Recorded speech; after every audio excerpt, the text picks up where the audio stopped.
La Russie est devenue un Eldorado pour beaucoup de jeunes Guinéens, mais sont plusieurs ONG de défense des droits de l'homme.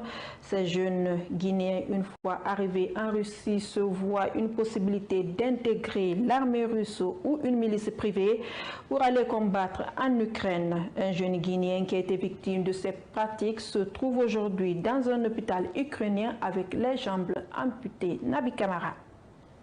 De nos jours, plusieurs jeunes Guinéens sont tentés par l'immigration vers la Russie, sans oublier les dangers qui les attendent une fois sur le sol russe. Selon nos informations, le schéma de cette escroquerie est le suivant.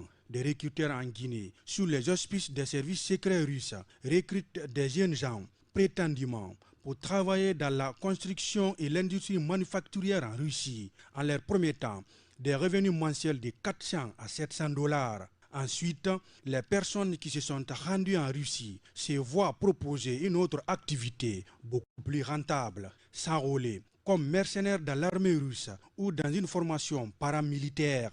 Dans le même temps, on leur offre une indemnité de 2000 $ et des paiements mensuels pouvant atteindre 2500 $, ainsi qu'une assurance médicale et la possibilité d'obtenir la nationalité russe au bout de 6 mois, tant pour eux que pour leur famille.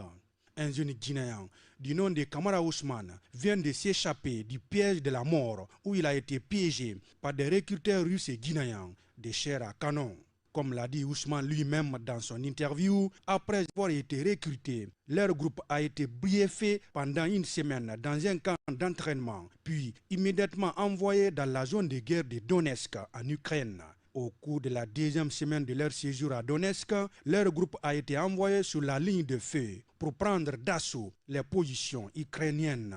Tout ce dont Ousmane se souvient de cette action, c'est de la mort de son commandant et de son ami. Il s'est réveillé plus tard à l'hôpital après une amputation de ses 2 pieds. Il ne sait pas ce qu'il est advenu des autres. Вторая армия мира вербует африканцев из Гвинеи. Где ты получил рану? Донецк?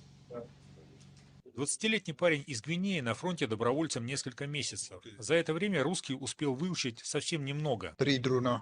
J'ai été blessé à Donetsk, en Ukraine, précisément Tinodrana dans une forêt. Mon ami et mon commandant ont été tués. Командир с другом сразу с черноземом перемешались. А Камара говорит, ему еще повезло. У Камара вполне рядовая история на этой войне. Атака вражеских дронов, множественные осколочные ранения. Ампутация. Высокая ампутация на уровне верхней трети бедра. Le gars a une amputation haute au niveau du tir, supérieur de la cuisse. Чё ж мне в теплой Гвинее-то не сиделось? Comme nous explique notre source, des mercenaires non formés et ne parlant pas le russe sont utilisés comme cible vivante pour identifier les positions de tir de l'ennemi. Les chances de survivre de tels assauts sont minimes. Il est fort probable qu'ils soient tués ou gravement blessés, ou ils ont de la chance qu'ils soient captifs.